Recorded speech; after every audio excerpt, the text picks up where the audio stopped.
Il y a des personnes autour de nous qui ont des parcours atypiques. Salut, je suis Frédéric Azoulay et je suis heureux de vous retrouver sur ce nouvel épisode de La Combinaison. L'idée de ce podcast est de rencontrer des personnalités qui ont eu des destins exceptionnels dans leur domaine. Entrepreneurs, sportifs, écrivains, artistes, je vous fais partager leur expérience, leur parcours lors d'une conversation sans filet. Découvrons ensemble la combinaison des événements qui ont fait leur succès. A tout de suite avec mon invité. Dans cet épisode, j'ai l'immense plaisir de recevoir Françoise Nyssen. Alors pour les rares qui ne la connaîtraient pas, elle co-dirige la maison d'édition Actes Sud. Je vous rappelle qu'Actes Sud, c'est 5 prix Goncourt, 2 prix Nobel de littérature, la fameuse saga Millennium, le charme discret de l'intestin, un catalogue vraiment impressionnant. Par ailleurs, Françoise Nyssen a été ministre de la Culture pendant 17 mois. Elle nous raconte cette charge immense que de travailler pour la République. C'est une femme engagée, vraie, sincère. Je vous fais une petite précision également.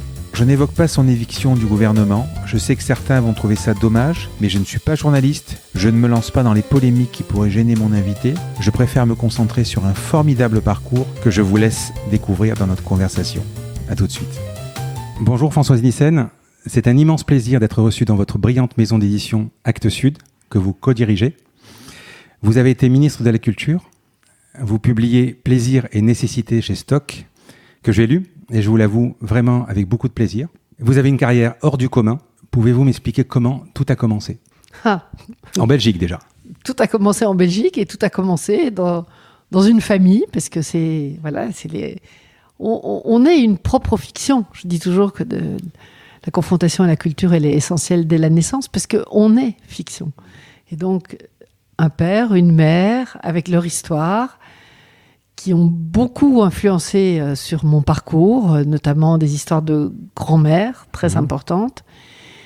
Et tout a commencé, je pense, par ce qu'ils m'ont apporté, les valeurs qu'ils m'ont apportées, et le contexte dans lequel j'ai eu la chance de vivre toute petite, c'est-à-dire un contexte de culture, de richesse intérieure, de valeurs d'autonomie, de responsabilisation, d'engagement. Et c'est vrai que ça a commencé très très jeune, cette histoire-là. Oui, votre père Hubert, c'est pas un papa gâteau, mais c'est un papa de valeur. Voilà, exactement. Il montrait un cap en permanence. Et même si parfois on a envie d'être plus dans le câlin que dans le cap quand on est petit, eh bien ça marque profondément et je suis riche de cela. Il m'a apporté énormément. Vous avez fait des études en Belgique ? Alors, j'ai fait des études de chimie et j'ai fait un doctorat en biologie moléculaire. D'accord. J'ai commencé mon doctorat en biologie moléculaire. Et de l'urbanisme également ?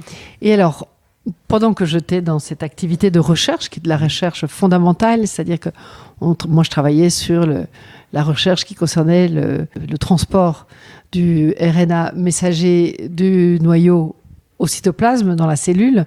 Donc, c'est très particulier. Avec une expérimentation assez lourde où j'étais passé beaucoup de temps seule en chambre froide à faire mes expériences longues et qui donnaient des résultats au long terme. À un moment donné, j'étais habitée dans le centre urbain, en plein centre de Bruxelles, dans le quartier populaire, et je me suis littéralement passionnée pour ce qui s'y passait, à savoir c'est une ville absolument incroyable qui est Bruxelles, mais qui était menacée, vraiment carrément menacée par des démolitions sauvages, avec des volontés capitalistiques financières hallucinantes d'en faire une espèce de World Trade Center en plein entre la gare du Midi et la gare du Nord, et ne se préoccupant pas du tout des habitants et des gens qui faisaient la vie dans ce cœur urbain avec des démolitions architecturales insensées. Et je me suis pris de passion pour ces questions-là, tant du point de vue architectural que du point de vue social.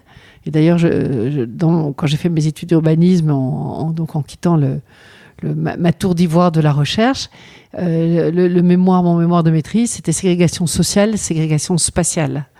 Et je pense que tous les jours, c'est encore une question, et c'est une question qui m'a beaucoup nourrie d'ailleurs dans tout mon parcours.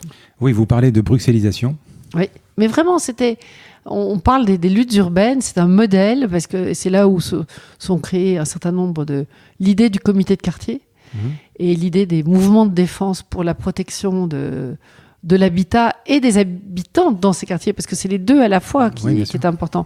Il ne s'agit pas de gentrifier les quartiers comme ça pu se faire au Marais, par exemple, à Paris. Il s'agit de se préoccuper que ces quartiers renaissent, puissent vivre avec les habitants de ces quartiers-là. Et donc c'est un vrai travail, et je pense que c'est un vrai travail politique, d'engagement citoyen, parce que beaucoup de choses se passent à partir de la cité. Et je pensais, et je le pense toujours, qu'on peut changer beaucoup de choses et qu'on peut embarquer les gens dans une vraie vision de leur être sur Terre et de leur avenir en travaillant au plus près d'eux, là où ils habitent, au niveau du quartier. Et je garde profondément cette conviction. Et quand je suis arrivée à Arles, c'est ce qui m'a aussi déterminée à m'engager comme citoyenne tout en étant en responsabilité d'une maison d'édition qui diffuse des livres dans le monde entier. Vous quittez Bruxelles pour Paris ? Oui. Hasard, vous travaillez au ministère de la Culture ? Alors, c'est pas exactement le ministère de la Culture, c'est le ministère du cadre de vie, de l'environnement et du cadre de vie, dont dépendait la direction de l'architecture, puisque j'étais dans ce champ-là à ce moment-là. Et effectivement... Donc, à l'époque, c'était pas rattaché au ministère de la Culture ? Non. D'accord. Et je ne sais même plus à quel ministère. C'était une direction indépendante, mais non, c'est peut-être... je ne voudrais pas être affirmative, parce que je ne sais plus exactement. Peut-être que c'était déjà l'équivalent d'un ministère du logement ou de l'environnement. Enfin, on parlait pas de transition écologique à l'époque, mais de quelque chose de cet ordre-là. Et ça ne m'a pas beaucoup plu, je dois dire. Après les quelques années que j'avais passées à Bruxelles, en cohérence, à la fois en militant dans les comités de quartier, en étudiant l'urbanisme et en travaillant, parce que je me repayais des études d'une certaine façon, c'est quand même une espèce de luxe, en travaillant dans un cabinet d'architecture pour pouvoir me payer ces études-là. 1979, je crois, vous recevez un coup de fil de votre papa qui vous dit que... Il monte, en fait, il vient à Paris. Donc moi, j'habitais à Paris. Et lui, il venait de démarrer avec Christine Leboeuf, la maison d'édition. Les premiers livres étaient sortis. Et il monte à Paris pour rencontrer un peu la presse et puis des auteurs. Et il me dit, avec Christine, on ne va pas s'en sortir si on ne prend pas quelqu'un avec nous pour faire le tout venant. Et là, je ne sais pas ce qui me prend, mais je lui dis, mais écoute, si je venais moi j'ai toujours adoré les livres. J'ai passé ma vie au milieu des livres, comme j'étais longtemps solitaire, enfant unique jusqu'à 15 ans, habitant loin de mon lycée. J'étais vraiment seule à la maison, et donc je passais mon temps à lire. Et donc ça avait toujours été mon rêve d'imaginer un jour, je sais pas, une espèce de fantasme, de créer une librairie. Et donc quand mon père me parle de cette maison d'édition qu'il vient de créer avec Christine et pour lequel il cherche une collaboratrice ou un collaborateur, je lui dis pourquoi pas moi ? Et il me dit oui. Pourquoi il était venu dans le Sud ? Alors c'est encore une histoire de grands-parents. On est très influencés chez nous par les grands-parents. Alors avant que vous répondiez, j'ai relevé une phrase. Il dit, il y a un adage de famille, c'est ce que vous allez peut-être dire. Si tu vas en France, installe-toi bien au sud de la Loire pour être sûr de ne pas remonter. Sa grand-mère était de Tours, avait épousé un Bruxellois, il n'était pas bruxellois, mais un Belge, et donc est monté en Belgique en emportant d'ailleurs dans une jarre un peu de terre tourangelle. Et elle s'est beaucoup occupée de son petit-fils, Hubert, donc mon père. Elle lui a appris à écrire, elle l'a initié à elle l'a encouragé dans ses lectures. Enfin, elle a été très, très importante dans l'éducation de mon père. Et elle lui disait, écoute, si un jour tu décides d'aller en France, va bien au sud de la Loire pour être sûr de ne pas remonter comme elle avait fait au bout du compte. Il l'a écouté. Vous avez écrit donc ce livre, Plaisir et nécessité. Pourquoi chez Stock ? Alors, sachant que votre papa écrit beaucoup de livres, quelques-uns chez Actes Sud. Voilà. Moi, je trouve que... D'abord, je trouve que c'est pas facile de se auto-éditer. C'est difficile D'abord, il y a peut-être le regard critique qui n'est pas suffisamment aiguisé. Ensuite, se défendre soi-même alors qu'on est là pour porter et défendre des auteurs, c'est quelque chose que je trouve un peu contradictoire. Et qui plus est, c'est Laure Adler qui dirige la collection sur les femmes puissantes, la puissance des femmes, je ne sais plus comment ça s'appelle, peu importe. Laure qui m'a proposé de faire ce livre en me disant tu devrais raconter. Et c'est vrai que je l'ai entendu, on en parlait avec mon mari, avec Jean-Paul Capitani. Ça me démangeait, mais je ne savais pas comment le prendre. Et la proposition de Laure, finalement, était idéale pour transmettre. Et donc, j'ai voulu le faire dans un souci de transmission. Et pour moi, c'était tellement plus fluide, plus naturel, plus logique de le faire dans une autre maison d'édition que celle où je suis, où mon principal souci, c'est de porter et défendre nos auteurs. Est-ce que vous avez une certaine pression quand vous avez tant de prestigieux auteurs de sortir un livre vous-même ? Comment ça se passe ? Vous le faites lire à votre mari ? Comment ça... D'abord, oui, mais il a été très complice dans tout ça.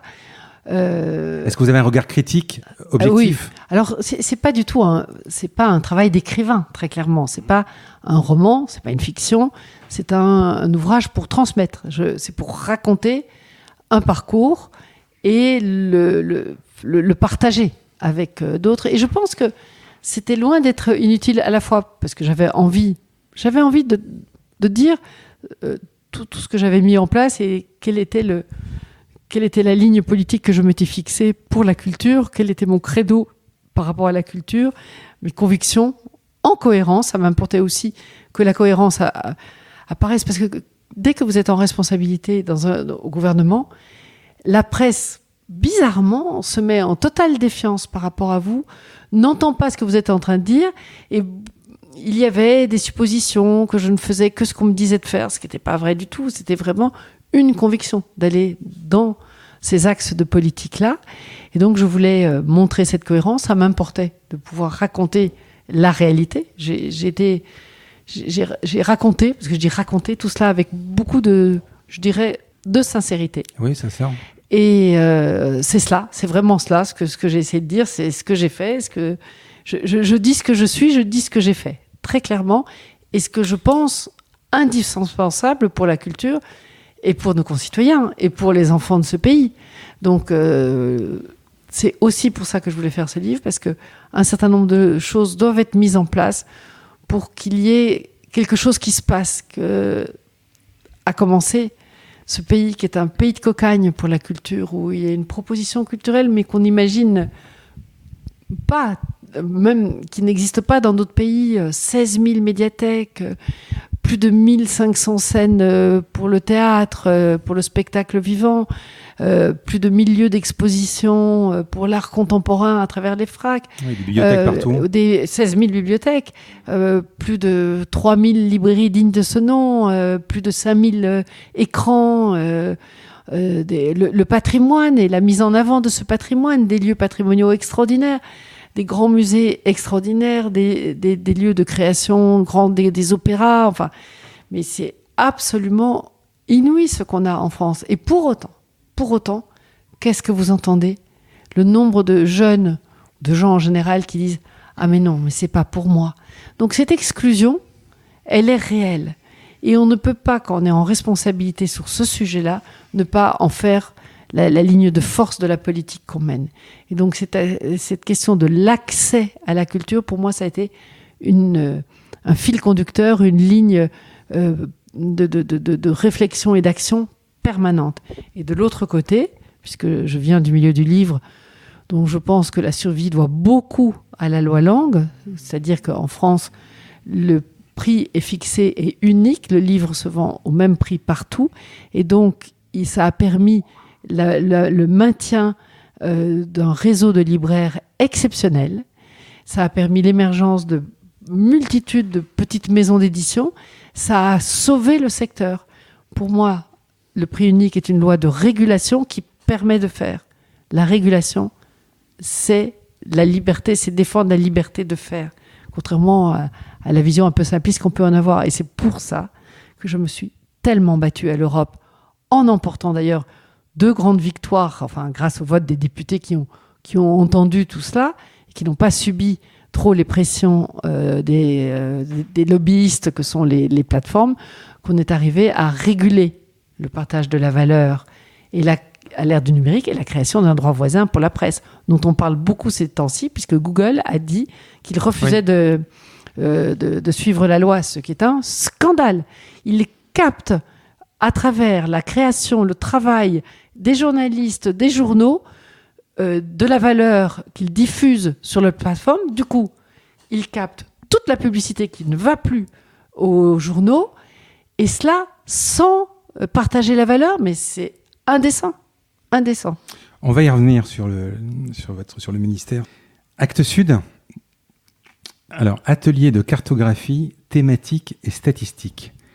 Créé en 1977 par Hubert Nissen, votre père, et Jean-Philippe Gauthier. Et c'est mon premier mari, d'ailleurs, Jean-Philippe Gauthier, et mon deuxième mari, Jean-Paul Capitani. Actes Sud, c'est aujourd'hui, sauf erreur, 350 employés, 13 000 titres, 65 millions de chiffre d'affaires. C'est fluctuant, mais voilà, c'est ça, de l'ordre. Une maison initialement créée et destinée aux ouvrages de littérature étrangère. Votre catalogue est prestigieux, 5 prix Goncourt, 2 prix Nobel de littérature. Vous défiez toutes les statistiques, y compris les Galligraseuil, c'est-à-dire Gallimard, Grasset et Le Seuil. Je pourrais citer plein d'autres titres comme Médicis, Renaudot, Femina. Vous avez au catalogue la saga Millennium. Les 3 premiers ont déjà totalisé 5 millions de ventes. Julia Anders avec Le charme discret de l'intestin qui a été vendu à 500 000 exemplaires. Oh, plus d'1 million. C'est vrai. Oui. Ben oui, mes chiffres. 2016, l'entrée au catalogue de Salman Rushdie. Je vais commencer par vous poser 2 questions. Comment on passe de la cartographie à l'édition ? Et la deuxième question, est-ce que vous avez un talent particulier pour dénicher des talents ? Alors, comment on passe de l'un à l'autre ? Ça, c'est l'histoire de mon père qui crée avec Jean-Philippe, donc qui est géographe, cet atelier de cartographie thématique et statistique où le propos, c'est de faire des cartes de géographie thématiques, des schémas d'aménagement, des cartes qui disent la répartition de la population, la répartition des territoires, enfin, pas seulement des cartes de géographie pour indiquer la topographie et les lieux, mais vraiment pour essayer d'exprimer ce qui se passe sur le territoire. L'Université de Provence leur commande un atlas. Ils font l'atlas et Hubert, qui a toujours été passionné de livres et de transmission, se rend compte qu'il a fait un livre et il se dit « mais j'ai toujours rêvé d'être éditeur, j'y vais ». J'ai fait un premier pas, j'ai fait un atlas et je vais y aller. Et il a commencé effectivement à publier du théâtre, à publier des essais, d'ailleurs sur le territoire, L'espace et le temps en Camargue, La campagne inventée, enfin Le voyage au pays de l'utopie rustique, des livres engagés comme Rassembler les écrits de Victor Hugo sur la peine de mort. Et voilà, ça, c'est comme ça qu'il démarre. Vous avez dit qu'on était destiné à la littérature étrangère. Non, quand on démarre et qu'on n'est pas connu, et qu'on n'est pas d'un réseau, pas d'un certain milieu, pas à Paris, belge d'origine, installé au Paradou, comment voulez-vous que les manuscrits arrivent ? Donc, il faut publier en allant chercher. Et donc, on va chercher. Et effectivement, mon père, qui était à la fois voyageur et curieux, s'est intéressé à des littératures d'autres pays et surtout à travailler avec les traducteurs, qui sont des passeurs extraordinaires, qui sont le lien le plus merveilleux et le plus constructif pour connaître la littérature des pays du monde entier. Donc, on démarre comme ça, mais très rapidement, notre souhait, c'est de publier sans un discernement particulier. Et donc, on a un catalogue, comme vous dites, avec 5 prix Goncourt. Donc, c'est forcément des auteurs qui écrivent en français.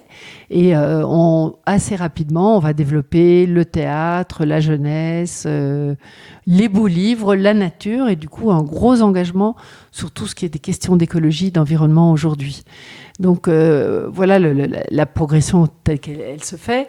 La traduction, toujours une place importante, à tel point que mon père lance l'idée à Arles et la municipalité répond à cette idée de lancer des rencontres internationales des traducteurs chaque année, un collège des traducteurs. À la question comment on fait pour rassembler tout ça ? Parce que les auteurs sont des talents, mais il y a d'autres talents, ce sont les éditeurs. Et d'ailleurs, en anglais, il y a 2 termes. Il y a publisher pour la maison d'édition. Moi, je suis publisher, je dirige une maison d'édition. Et puis, il y a l'editor, celui qui accompagne l'auteur sur son texte. Et ce sont des sacrés talents parce qu'ils ont cette capacité à les dénicher, l'écriture, la forme, donc l'écriture, le fond, l'histoire. On nécessite, je dirais d'une certaine façon, à être diffusé à plus qu'un exemplaire, parce que c'est ça, éditer. Oui.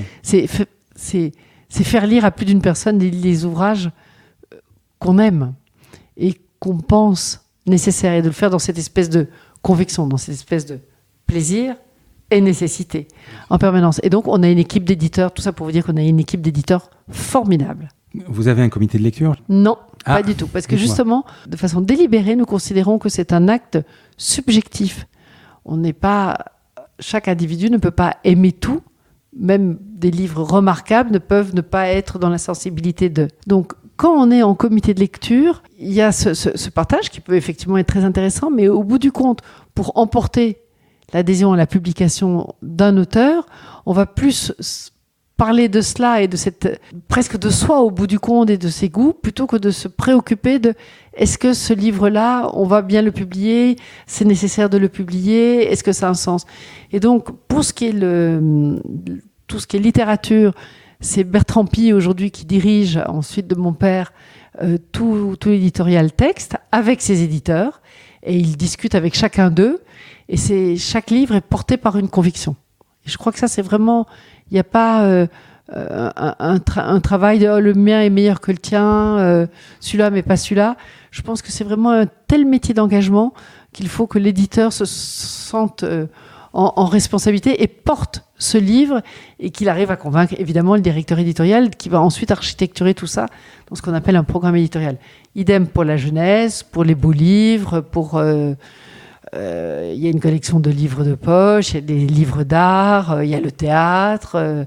Voilà, il y a des départements particuliers qui sont chacun dirigés par quelqu'un qui est en responsabilité et qui se sent très concerné pour choisir en fonction de tous les paramètres nécessaires. Le premier étant, est-ce que ce livre a une nécessité ? Est-ce que ce livre...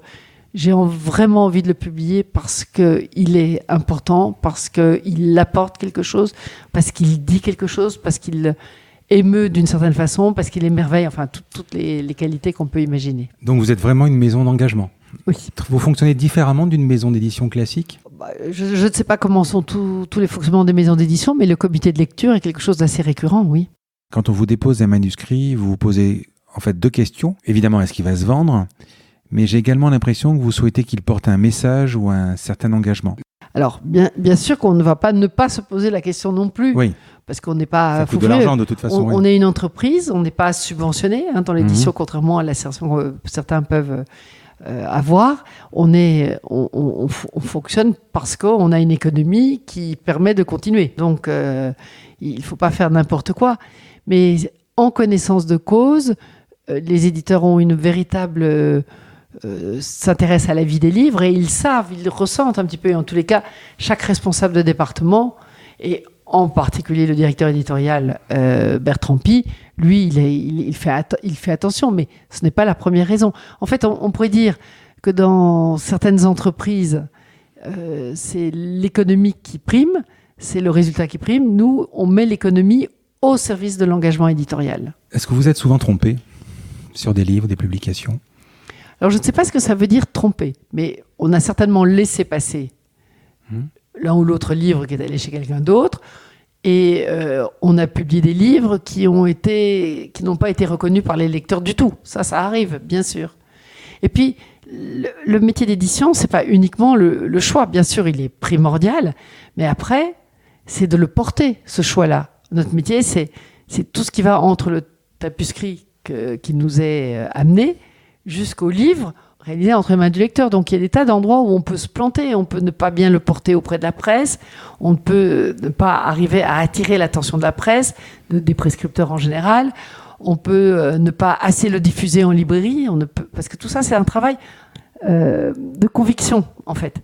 En fait c'est presque une pyramide inversée, la conviction dans une maison d'édition. Un auteur, une équipe, vous prenez la pointe, c'est un auteur, la base commence à s'élargir avec l'ensemble de la maison d'édition, ensuite les prescripteurs, ensuite les libraires et ensuite les lecteurs. Donc il faut que cette énergie de conviction passe de l'auteur et de l'éditeur jusqu'à l'ensemble des lecteurs. Pour cela, il y a aussi, outre toute la communication et tout le travail de diffusion en librairie, il y a aussi la présentation du livre. On peut se tromper, faire une vilaine couverture. Enfin, il y a des tas d'endroits où on peut se tromper. Voilà, on peut le publier au mauvais moment, à un moment donné où il n'y aura pas la réception nécessaire, etc. Parlons de Stieg Larsson, la trilogie Millennium. Et ensuite, on vient vous proposer donc un 4e tome. Comment vous l'accueillez ? Alors, l'histoire, elle est à rebondissement. D'abord, on décide de créer une collection Actes Noirs. C'est Marc de Gouvenin qui s'occupait jusqu'à présent de livres traduits du suédois, enfin du scandinave en général, qui a envie de s'y coller, si je puis m'exprimer ainsi, et qui prend en charge cette collection-là. Il va voir son éditeur, un de ses éditeurs de prédilection en Suède, Norstedts, et il dit, vous savez, maintenant je m'occupe aussi de romans policiers. Ah, il dit, ça tombe très bien.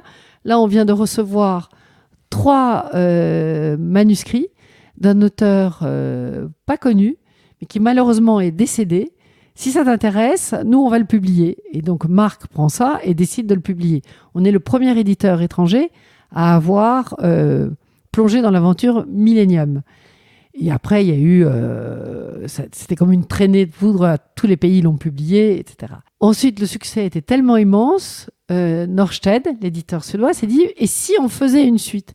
Et c'est eux qui ont repéré David Lagercrantz, qui avait fait un livre sur un joueur, le joueur de foot le plus célèbre, mais je ne me souviens plus de son nom, et aussi sur un livre qu'on avait publié d'ailleurs magnifique sur Alan Turing, celui qui a craqué le code d'Enigma et a sauvé des millions de vies pendant la Deuxième Guerre. Et il est confié à David Lagercrantz la suite. Et il fait 3 tomes formidables. Maintenant, il arrête. C'était ce qui était convenu. Et ils vont chercher quelqu'un d'autre pour la suite. Comment ça fonctionne alors, une maison d'édition, mais la vôtre est particulière. Reprenons le cheminement. Vous recevez un livre. Alors, vous en recevez combien par jour à peu près ou par semaine? Je dirais que c'est 8000 par an. 8000 par an. Ce sont des emails? Ce sont des... Non, c'est souvent la plupart des... Il y a beaucoup, et moi, par exemple, j'en reçois beaucoup, surtout depuis que je suis passée par le ministère. Je reçois assez fréquemment... Des PDF Oui, des PDF. Mais la plupart du temps, non, c'est par la poste. Parce que pour lire, c'est quand même globalement plus agréable. Après, au lecteur de décider s'il a envie de le mettre sur sa tablette ou pas. Vous participez à la lecture? À décanter? Non. Non, c'est impossible. C'est un travail... D'abord, c'est un travail professionnel. Parce qu'il faut rapidement... C'est un peu comme la sonde dans des terrains. Comme ça, il faut... sentir, est-ce qu'il y a une écriture, est-ce qu'il y a une narration. Il y a une lecture rapide dans un premier temps? Il y a une lecture qui sonde, parce que quand on reçoit 15 manuscrits par jour, comment voulez-vous 20, je sais pas, comment voulez-vous qu'on les lise? Enfin, un manuscrit, c'est 3 heures de lecture. Oui. Donc, c'est juste pas possible. Donc, ils sont tous récupérés par toutes les maisons d'édition. Ça a un service des manuscrits qui le dispatche à des lecteurs ou des éditeurs dans la maison. Et puis là, le processus se met on prend pas, et si on prend pas, eh bien on retourne. Quand vous recevez le livre, donc la personne va le lire. Alors selon le secteur, c'est un éditeur qui s'en empare d'une manière ou d'une autre. Ça peut être Eva, ça peut être Marie-Catherine, ça peut être Myriam, il y a de nombreux éditeurs dans la maison. Ça peut être Manuel, enfin ça peut être Charlotte. Enfin, je vous cite des noms parce qu'il y en a Marie. Enfin, il y a énormément d'éditeurs dans la maison et ceux sur lesquels ils se disent « Oh là là, moi il y a quelque chose, je veux l'éditer ». Après, c'est une discussion qui s'engage avec Bertrand Pi et ensuite il architecture le programme pour la littérature. Et ça se fait dans tous les secteurs à peu près comme ça. Là, la littérature, c'est quand même spécifique parce que quand on est sur le domaine des essais ou le domaine des beaux livres, on construit souvent. On part d'une idée, on a envie d'avoir un livre là-dessus. Mais la littérature, c'est toujours un manuscrit abouti, le plus abouti possible qui arrive. Après, il y a un travail qui se met en route entre l'éditeur et l'auteur pour avoir un regard critique sur le texte et amener l'auteur à aller au maximum de ce qu'il peut faire. Oui, autrement dit, vous recevez par exemple peut-être une future pépite, vous pouvez contacter l'auteur, lui dire la fin ne convient pas ou... Voilà, ça c'est tout le travail de l'éditeur. D'accord. Je crois que les gens n'imaginent pas que c'est un vrai travail d'aller-retour et qui est souvent très désiré par l'auteur. Parce qu'il est un peu aveuglé à la fin, il a tellement travaillé sur son texte, il ne sait plus où il en est exactement. Donc ce travail-là est très important. Vous en ratez beaucoup des livres ? Parce que je pense qu'un auteur, surtout qui débute, va envoyer à 10 maisons, 20 maisons. Mais certainement. Après, je ne peux pas vous dire les statistiques. D'accord. On ne va pas regarder cela. Ce qui est important, c'est de faire son métier. Son métier, c'est de publier, d'accompagner les auteurs qu'on a décidé de publier. Donc à partir du moment où il y a un acte, une volonté de publier qui est faite et qu'on s'est mis d'accord avec l'auteur, où le contrat a été établi et où les choses sont enclenchées, ce qui nous importe, c'est de travailler là-dessus. Vous avez eu 5 prix Goncourt. Est-ce que ça se sent un futur prix Goncourt ? Ou un autre prix, hein. Ça se sent d'une certaine façon. Moi, je me souviens que j'allais partout l'été 2014 pour dire, mais vous savez, le prix Goncourt, c'est Laurent Godet avec Le Soleil d'Escorta. On avait été tellement déçus, tellement nombreuses fois, d'avoir des livres qui montaient jusqu'à ce qu'on appelle la short list, la liste courte des 4 dernières. Et puis, on ne l'avait pas, donc c'était un petit peu énervant. Et là, je me dis, cette fois-ci, on va l'avoir. Mais bon, en même temps, rien ne nous permettait de savoir quand on l'aurait. Hélène Gaudy? Hélène Gaudy n'est plus sur la liste, mais elle est plus sur la liste du concours, mais elle est toujours, à partir du moment où elle a été sur la liste. C'est le 4 novembre, c'est bientôt, non Oui, c'est toujours début novembre. Elle a été sur la liste, et donc elle est en piste pour le Goncourt des lycéens, qui est un magnifique prix. Donc elle fait toute une tournée auprès de lycéens, et là, on ne sait pas du tout. Vraiment, on ne sait pas du tout, comme on ne sait pas du tout qu'il y aura le Goncourt cette année. On ne le sait pas, jusqu'à la dernière minute. Nous l'apprenons à 1h, plutôt par la radio. Est-ce que les prix, alors peut-être pas le Goncourt, mais est-ce que les prix aujourd'hui, c'est pas un peu galvaudé? Est-ce qu'il y a toujours cette puissance des prix? Alors, je ne peux qu'observer qu'il y a une sacrée puissance du Goncourt. Oui, le Goncourt, c'est la réalité, et c'est chaque fois des centaines de milliers d'exemplaires. Ça fait un effet absolument extraordinaire, médiatique et tout. Et je regrette toujours que du coup, ceux qui étaient sur la liste depuis le début ou quoi, bon, c'est un peu terrible pour eux. Moi, c'est ce que j'avais dit à l'époque, je trouve terrible. Parce que c'est comme si ils ont été retenus sur la liste, donc leur qualité a retenu ces membres du jury-là, et puis tout d'un coup, ils n'existent plus de la même façon. Je trouve que c'est un peu terrible. Il y a des prix qui ont de plus en plus d'importance. Le Goncourt des lycéens a toujours une belle visibilité. Il y a des prix qui sont plus traditionnels dans le panorama littéraire, mais qui existent, comme le Femina. D'ailleurs, je suis très triste parce que on avait un livre absolument nécessaire, remarquable, sur la liste du Femina. C'est le livre de Ahmet Altan, Je ne reverrai plus le jour. Cet écrivain turc qui est en prison. L'avoir mis sur la liste, je trouvais ça formidable. L'avoir mis sur la liste pour l'enlever, alors que l'auteur est en prison et que le livre est remarquable. Ça pouvait faire quelque chose. C'est un livre de vie. J'ai rarement lu un livre de vie aussi émouvant, de texte de quelqu'un qui ne sait pas quand il va sortir et qui est en prison pour aucune raison valable, mais simplement du fait d'un régime politique épouvantable. Nous l'avons publié. Vous l'avez publié. C'est nous qui l'avons publié. Et je mettrai le lien sur le podcast. Ouais. Les jurés du Femina l'ont mis sur la liste et à la dernière sélection, ils l'ont enlevé. Je trouve ça indécent. Je reviens sur le prix Goncourt. Est-ce que vous en avez eu 5 ? Est-ce que vous arrivez à prévoir un tirage ? Comment ça se passe ? Parce que c'est quand même plusieurs centaines de milliers d'exemplaires. C'est une question, vous m'aviez dit, on arrive à le savoir 1 heure à l'avance. Non. Vous le sentez ? Enfin déjà, oui. Non, d'abord, c'est pas 1 heure à l'avance. Il peut y avoir l'idée que une hypothèse est forte. C'est d'ailleurs 1 sur 4, notamment pour le Goncourt. Puisque mais 1 heure à l'avance quand ils se réunissent dans le restaurant. Non, quand on le sait au moment où il annonce, c'est-à-dire quand ils arrivent sur le perron et qu'ils disent, voilà, parce que la décision s'est prise à ce moment-là. Donc, après, qu'on fasse des suppositions, qu'on essaye de faire des supputations, tout est possible. Mais personne, en rentrant dans la salle de restaurant, normalement, aucun membre du jury ne sait au bout du compte qui va l'avoir. Chacun a pris sa décision et ils vont faire un vote. Donc, voilà. Exactement. Mais alors, par rapport à cette histoire de tirage, je dirais que c'est vous l'imprimeur que ça intéresse, mais c'est pas une. Bon, aujourd'hui, les processus de fabrication sont quand même assez souples et répondent assez rapidement aux exigences du tirage. Moi, je pense que en fait, les maisons d'édition comme nous on l'a fait, on fait un tour de piste de l'ensemble de la librairie en disant, si on est sur la dernière liste, si jamais on a le Goncourt, vous en prendrez combien ? Et on peut, du coup, à partir de toutes ces quantités de prises des libraires, eh bien, on peut faire une estimation. Mais de toute façon, ne pas l'avoir, ça génère quand même du tirage. Non, pas du tout. Quand on ne fait pas le tirage du concours avant d'avoir eu l'annonce. Non, c'est pas ce que je veux dire. Ce que je veux dire, c'est que si, par exemple, ils sont 5 à concourir et qu'il y a évidemment un élu, les 4 autres, c'est fini. Mais ça tire pas autant.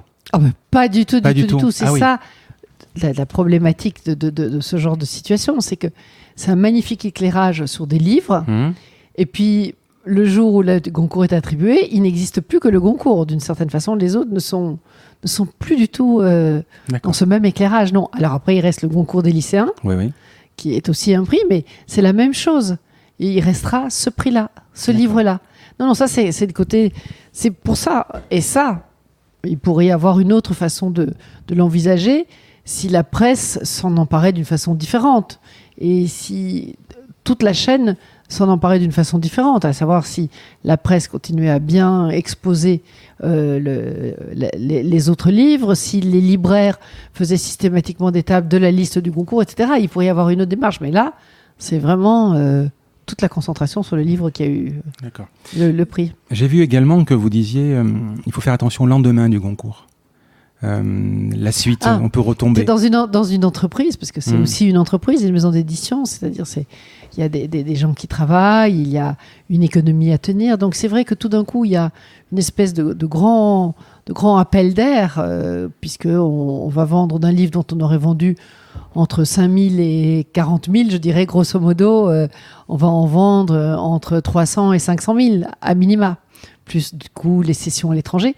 Donc ça va faire un apport économique considérable, mais considérable.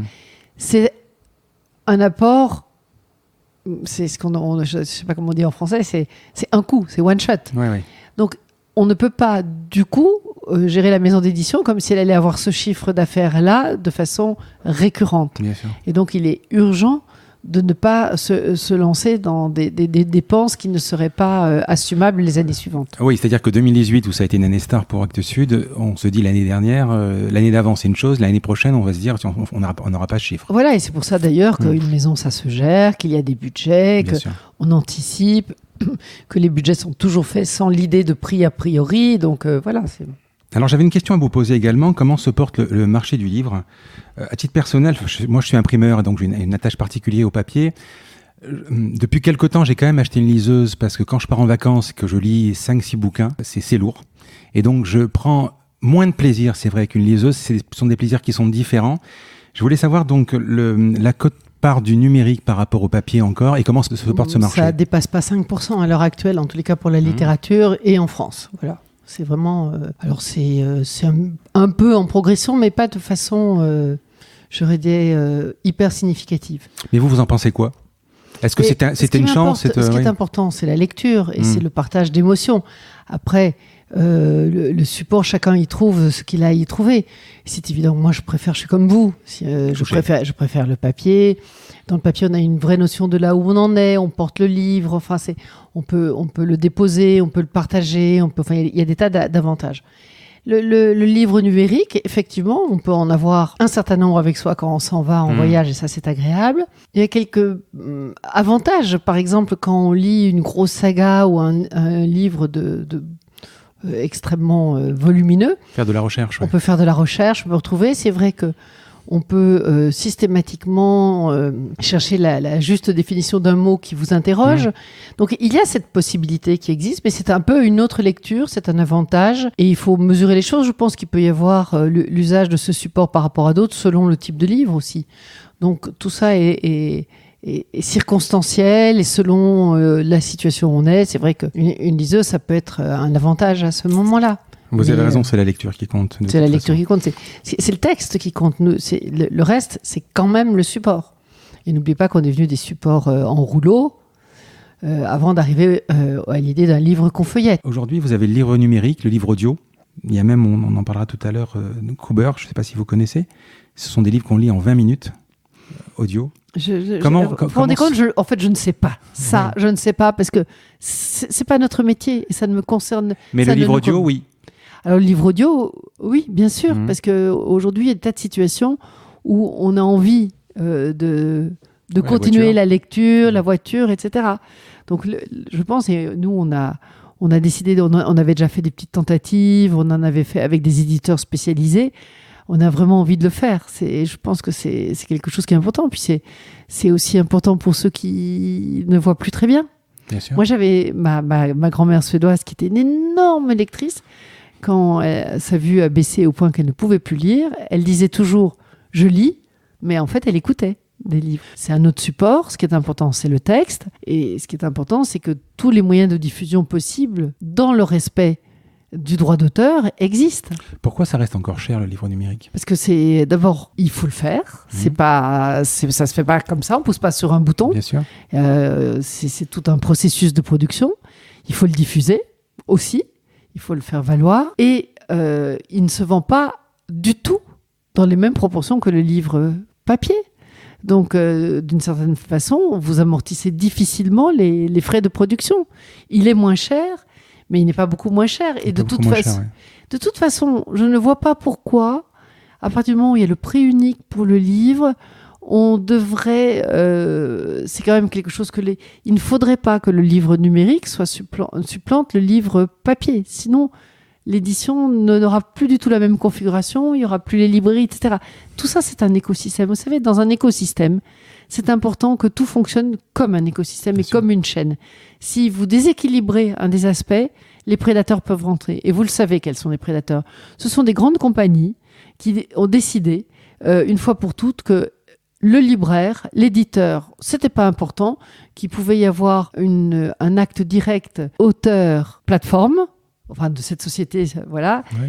Pas pour l'auteur, pas pour le bienfait de l'auteur, parce que quel est le travail qu'ils font pour l'auteur au bout du compte ? S'il n'y a pas de travail de sélection, s'il n'y a pas de travail sur le texte, s'il n'y a pas de travail de mise en avant, quel service ils rendent à l'auteur ? Parce que s'il n'y a plus que cela comme édition, d'abord, tout le tissu des librairies, qui est le tissu des conseils, le tissu de vie, le lieu de rencontre dans les cités, enfin c'est hyper important, la librairie comme lieu de vie dans les villes, dans tous les lieux, partout. Mais s'il n'y a plus ça, il y aura plus, ça va être un grand boulgui-boulga. Comment vous choisirez un livre ? Qui vous le conseillera ? C'est la plateforme ? Sur Amazon, sont les avis qui font choisir un livre, ouais, c'est vrai. Mais pas que. Et vous savez qu'avec les algorithmes, ils amèneront, ils décideront de quels sont vos goûts et quel livre vous proposez, mais dans quelle société on va. Donc il n'y a plus du tout d'humain et plus du tout d'intelligence au sens profond du terme. Donc c'est absolument terrible de se dire qu'il ne faut pas en permanence voir la chose comme un écosystème. Et dans le livre, ça fonctionne quand même pas mal. Le livre numérique existe, il est accessible pas seulement avec Amazon, parce que souvent les gens se trompent. L'ensemble des libraires font des plateformes. Oui. Et donc, quand on dit « Ah oui, mais Amazon, c'est bien quand on est dans un petit coin reculé et loin », ils peuvent faire tout lecteur potentiel peut le commander sur le site d'un libraire. Il y a des plateformes. Donc, ils peuvent s'adresser à des plateformes de libraires. Donc, ils ne sont pas obligés de s'adresser à Amazon. Et rien ne remplacera pour autant le libraire. Mais il faut que le libraire puisse continuer à vivre. Donc, si vous cassez complètement le prix avec le livre numérique, comment le libraire va pouvoir continuer, comment la chaîne va pouvoir fonctionner. Et puis, je vous signale qu'on est quand même dans un secteur culturel où la possibilité d'avoir le livre gratuitement existe, puisqu'il y a 16 000 médiathèques où vous pouvez aller emprunter. Il y a parfois un petit droit d'inscription à la médiathèque, mais il est très minime par rapport à ce que vous pouvez récupérer comme livre. Donc, vous avez droit au livre quasiment gratuitement. Et puis, il y a le secteur de l'édition de poche, où quand le livre a un certain temps de vie, vous pouvez le passer en édition de poche. Donc, toutes les possibilités existent déjà pour le livre. Donc, je pense que le problème n'est pas de casser les prix du livre. Il n'est pas cher aujourd'hui, le prix, même si on considère... C'est vrai que si on est chômeur, si on est étudiant, si on n'a pas les moyens, ça peut être cher, mais il y a la médiathèque. Et sinon, eh bien, le livre, il n'est pas toujours à son prix de production. Il est souvent à un prix inférieur à son prix de production. Vous voyez ce que ça veut dire, un livre ? Combien d'heures de lecture ? Quel travail ? Bien sûr. Il n'y a aucune raison de s'offusquer du prix du livre. La même personne qui s'offusquera n'aura aucun problème avec son abonnement Internet, aucun problème avec s'acheter un t-shirt à 3 fois le prix, fumer un paquet de cigarettes, etc.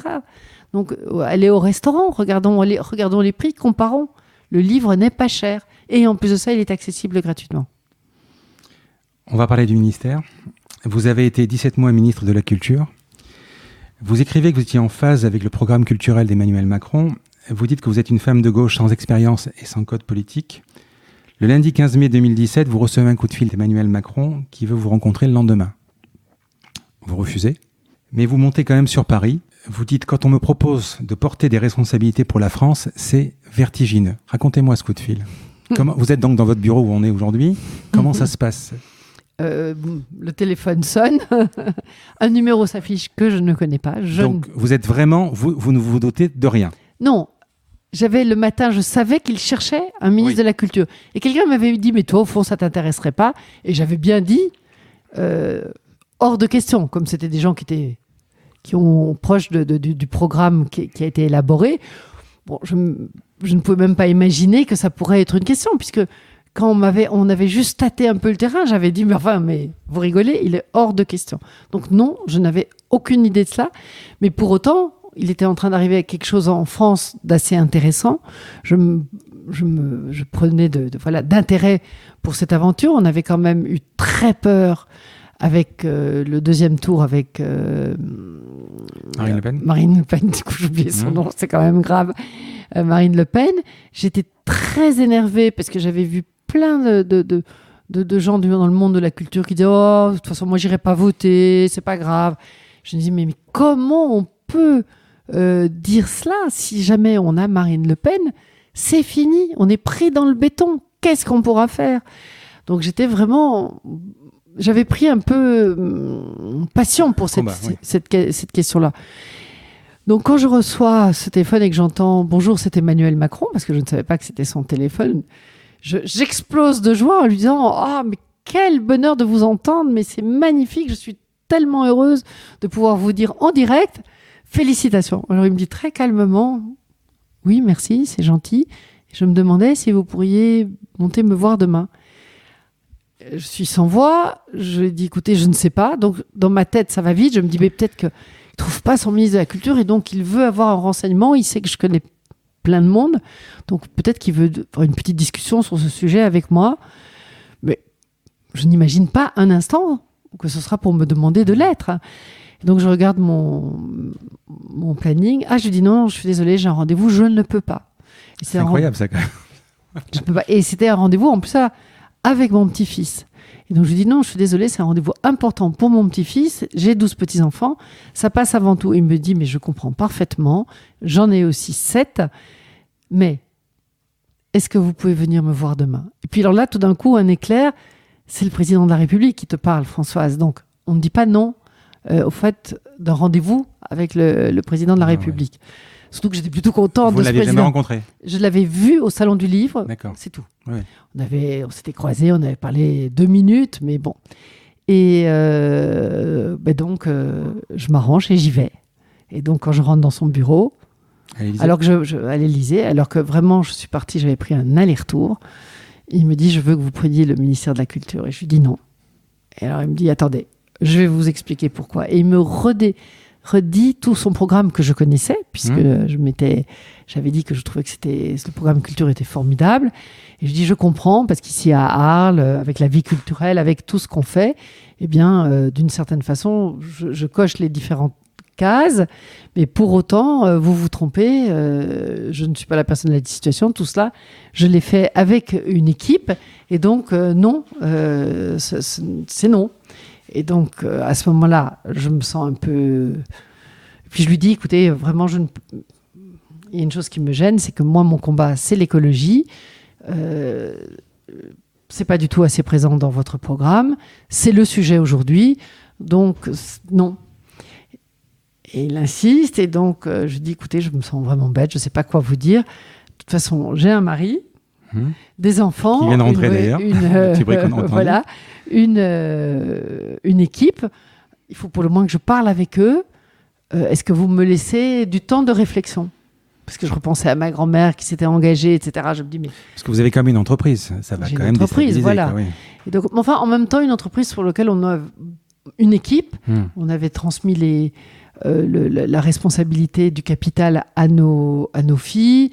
On organisait la chose. J'avais 66 ans, Jean-Paul en avait 73. Donc on n'est pas des fous furieux. On était en train de voir comment les choses peuvent s'organiser pour que les valeurs continuent, que ça se poursuive. Et on a la chance d'avoir 3 de nos filles qui sont venues en responsabilité et compétences dans la maison. Donc ça, ce n'est pas non plus le pire, mais il fallait déjà penser au fait qu'on vieillissait et qu'il fallait penser le après. Donc vous refusez? Donc je refuse et je lui dis mais alors vraiment je ne sais plus quoi vous dire à force. Vous auriez refusé si vous avez proposé l'écologie également? Oh non, mais j'ai aucune compétence. Donc là, il faut, d'une certaine façon, il faut garder raison. Et donc, mais c'est vraiment le sujet et sur lequel je m'engage maintenant désormais totalement à côté et en plus et avec la maison d'édition. Hein, donc, je lui dis bon, mais je voudrais avoir du temps pour réfléchir quand même. Et il me dit oui, pas de souci, allez vous présenter au Premier ministre. Et donc j'appelle mes enfants, j'appelle Jean-Paul. Et évidemment, voilà, ils me disent d'y aller. Et quand je vais me présenter au Premier ministre, eh bien, à ce moment-là, sort de son bureau Nicolas Hulot. Et donc là, il n'y a plus de doute, il fallait que j'y aille. Si Nicolas Hulot était ministre de la Transition écologique, eh bien, était normal que j'accepte en responsabilité la charge de ministre de la Culture. Alors ça commence par un discours que vous n'aviez pas prévu. Oui. On a le sentiment, en vous écoutant, que vous n'avez pas eu beaucoup d'aide pour débuter votre nouvelle charge, mis à part peut-être celle de quelques ministres comme Jean-Michel Blanquer. Et oui, parce que il me manque quand même... Parce que vous allez au charbon, quoi, direct. Direct. Et bon, je constitue l'équipe, je choisis le directeur de cabinet. En plus, ça, je prends une personne qui a certainement des compétences, mais qui n'a pas le bon profil pour être directeur de cabinet. C'est comme un patron. Hein, donc, ça va tellement vite.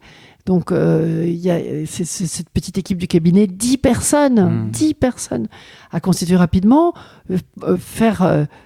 prendre la mesure et se mettre en relation avec toutes les administrations. Et vous avez des suggestions? On vous propose des gens? Chef de cabinet, personne? Non, pas du tout. Le chef de cabinet, c'est quelqu'un qui candidate et qui se présente. Et là, alors là, c'était un choix évident et merveilleux. C'est Loïc Turpin et il reste quelqu'un de très important pour moi. Non, on recrute, on cherche. Donc tout ça, c'est intense. Je démarre tout de suite les réunions avec les responsables des directions. On se met tout de suite au travail. On construit la feuille de route à partir du programme, bien sûr. Mais on construit la feuille de route. Je décide de la construire avec l'ensemble des directions et des opérateurs pour essayer de faire travailler en coopération, comme on travaille dans une entreprise, hein, très formé par les APM, Association pour le Progrès pour le Management, donc très fort dans cette façon de travailler. Donc, comme on fait dans l'entreprise, on travaille en coopération, on travaille avec les autres, on n'est pas tout seul sur sa tour d'ivoire, dans sa tour d'ivoire, à décider d'en haut. Et je suis cohérente avec ce que j'ai toujours. Je déploie une politique qui reprend ces grands thèmes de l'accès à la culture, de la régulation, de l'éveil aux sensibles dès le plus jeune âge, et je mets ça en route et en avant. Mais quand vous vous installez, vous faites un état des lieux? Alors quand on arrive dans un ministère, il y a ce qu'on appelle les dossiers ministres. Chaque direction a un état des lieux qu'elle vous propose, donc on voit quels sont les sujets en cours, les sujets brûlants, plus on voit qu'à partir du programme qu'on s'établit, les axes sur lesquels on va travailler. D'accord. Mais vous avez la feuille de route qui est celle du programme du candidat? Alors, on a le programme du candidat et on construit sa feuille de route et moi, je la construis avec... et vous la soumettez à qui? Au Premier ministre. Et donc, il valide la feuille de route, elle est éditée, elle est publique et on travaille à partir de cette feuille de route. Et d'ailleurs, quand on a fait un point bilan en juillet 18, malheureusement, je trouve que le Premier ministre n'a pas assez joué le jeu du bilan. On est passé tout de suite sur la loi pour l'audiovisuel qu'on a déjà beaucoup préparée et que mon successeur va entériner. Mais on avait fait un point avec ma directrice de cabinet où on avait vu que tout ce qu'on avait imaginé sur la feuille de route était enclenché, était avancé, était ancré. Et je considère qu'il y a beaucoup de graines qui ont été bien semées. Vous dites également que vous étiez un peu le faisceau des critiques, ce qui était dommage, et que les invectives des journalistes vous ont usé. Quoi que vous fassiez, c'était pas bien. Voilà, c'est pas qu'ils m'ont usé, ils m'ont stupéfait. J'étais en état de sidération par rapport à eux, parce que j'avais l'impression qu'on ne pouvait pas développer sur le fond les sujets, mais qu'on était dans une défiance permanente. La loi sur les fausses nouvelles, plus personne ne la remet en question. Elle était nécessaire. Mais d'entrée de jeu, l'interrogation était c'est une loi liberticide. Mais pas du tout. C'était une loi pour demander plus de coopération aux plateformes, pour demander plus de transparence et pour défendre et faire remonter avec les algorithmes les contenus qui étaient vérifiés, qui étaient faits par des journalistes. C'est ce qu'on appelle en anglais la fake news. Oui, c'est la loi sur les fake news. Bon. Oui, je suis désolé. Oui, enfin, le terme utilisé maintenant, c'est les fausses nouvelles. Quand on défend à Bruxelles et on porte vraiment haut et fort la conviction qu'il faut voter à Bruxelles, parce que ça se fait à Bruxelles, un droit voisin, le partage de la valeur à l'ère du numérique, eh ben, le lendemain, les journalistes s'en désintéressent. Quand je porte l'idée du pass culture, qui était un élément du programme, mais qu'on le transforme en outil d'accès à la culture, ce qui n'était pas du tout déployé dans le programme, c'est vraiment nous qui l'avons déployé au sein du ministère, avec une start-up, en travaillant avec les jeunes, sur des territoires d'expérimentation, et des acteurs qui voulaient bien travailler avec nous, parce que tout le monde était dans la défiance, personne ne voulait croire. Et au bout du compte, le pass culture, eh bien, il est élaboré, c'est une plateforme d'accès à la culture, c'est vraiment cette question-là qui est mise en avant. Ce qui est mis en avant sur cette plateforme, c'est la pratique artistique et culturelle, c'est ce qui se passe sur les territoires, c'est les spectacles, c'est aller à une exposition, etc. C'est acheter un livre dans une librairie, et on a cantonné le numérique au minimum, et on fait financer le pass culture par des acteurs privés. On fait ce qu'on a dit. Donc, c'est absolument insensé de n'avoir pas pu s'exprimer sur la réalité de ce qu'on essayait de mettre en place et d'être toujours confronté à des questions de défiance. Quand, à Matinale de France Inter, je me fais taguer parce que je dis plusieurs fois « je réfléchis », la question de Nicolas Demorand, c'était « Alors, Madame la Ministre, pour la transformation de l'audiovisuel, vous allez nous mettre quelqu'un de bien à cette nouvelle holding ?» Mais on ne parlait pas du tout de holding à l'époque. On était là, c'était une piste. Mais il cherche le scoop. Il cherche le scoop. Ouais. Or, ce qui était intéressant, c'était de travailler sur la proximité. C'est-à-dire que on a une télévision régionale, c'est 1/3 des effectifs et du budget de France Télévisions. Et il y avait 2 heures de décrochage chaque jour. C'est un scandale. Donc là, on a fait un cahier des charges avec 6 heures de décrochage. Il y a des France Bleu qui sont très réactives et des France Télé, France 3 qui fait un travail sur les régions. Pourquoi ils ne travaillent pas plus ensemble en coopération ? On a la problématique de ce qui se passe pour les jeunes à la télévision, à la BBC. 95% des jeunes vont, quand ils révisent leurs examens, ils vont sur la plateforme qui leur est destinée. Mais il faut déployer ces choses-là. On a 6 sociétés de l'audiovisuel, elles ne travaillaient pas ensemble. Chacun était dans son silo. Mais c'est ridicule. Il faut faire de la coopération, il faut travailler ensemble. Donc moi, je les ai mis ensemble. Je les ai fait travailler sur des sujets transversaux, la formation, l'éducation, le rapport aux jeunes, la proximité, la culture. Et ça a fonctionné. C'était à refaire ? Ce ne sera pas à refaire, parce que c'est jamais à refaire. Alors, il peut y avoir des boucles de rétroaction positive, mais moi, aujourd'hui, je suis là où je suis, je me bats et je milite à fond pour la culture, pour la vie culturelle. Je me préoccupe de ce métier magnifique qu'est l'édition et d'accompagner nos auteurs pour qu'ils soient entre les mains de maximum de lecteurs, puisque on y croit, c'est une activité, il y a une équipe, et puis il y a un engagement. On a une école, on a un lieu associatif, on organise on va en parler, des concerts, etc. Et il y a une problématique qui est la nécessaire transition à opérer aujourd'hui dans ce monde où on voit que l'échec du matériel est palpable. Comment vous aviez concilié votre vie de famille avec cette charge énorme ? Eh ben, d'une certaine façon, quand j'étais au ministère, je redescendais plus à Arles. On est au service des Français et on n'est que ça. Et c'est drôle parce que c'est quelque chose qui n'est pas assez connu. Tellement de gens pensent que on se régale, on fait des mondanités, on va au spectacle. Pas du tout. On bosse. On travaille sur les dossiers. Moi, je mangeais très souvent des paniers repas dans ma voiture. Boulite, j'étais boulite. Oui, je travaille de longue, on se réveille à 5h du matin, on se couche à minuit, on travaille tout le temps, week-end compris. On a 2 semaines de vacances, c'est même pas vrai, c'est 1 semaine. Ouais. On n'a malheureusement plus le temps de assez lire et c'est un engagement total. Et je dois dire qu'il y a une chose que j'ai envie de dire aux auditeurs, aux éditrices, c'est que je ressors avec un énorme respect pour ces femmes et ces hommes qui osent s'engager en politique, parce que c'est un sacré engagement. Je vais vous donner quelques chiffres. Le budget du ministère de la Culture en France, sauf erreur, c'est à peu près 10 milliards, 1%. Vous me direz, évidemment, c'est pas suffisant. Et maintenant du ministère de la Culture, parce que si vous ramenez en plus les budgets qui correspondent à de la culture pour d'autres ministères, que ce soit même au ministère des Armées, au ministère de l'Éducation, etc., on va l'augmenter peut-être de 50%. D'accord. Quand on voit le gouvernement Bolsonaro au Brésil qui siffle la fin de la partie du ministère de la Culture... Oui, qui arrête le ministère de la Culture. Ou les États-Unis qui n'en ont pas, est-ce qu'on peut faire sans ? Mais sinon, à quoi ça sert un gouvernement ? Non, pour répondre comme sûr. Churchill. La culture, c'est essentiel. C'est notre fondement. Nous sommes culture. Et ce qu'on retiendra d'ailleurs d'une période d'un pays, c'est en général ce qui émerge à travers les artistes. Donc, c'est l'essence même de ce que nous sommes, de ce qui nous constitue, de ce qui nous fait vivre. Ce sont les récits qui nous font vivre. Donc, la culture, elle est essentielle.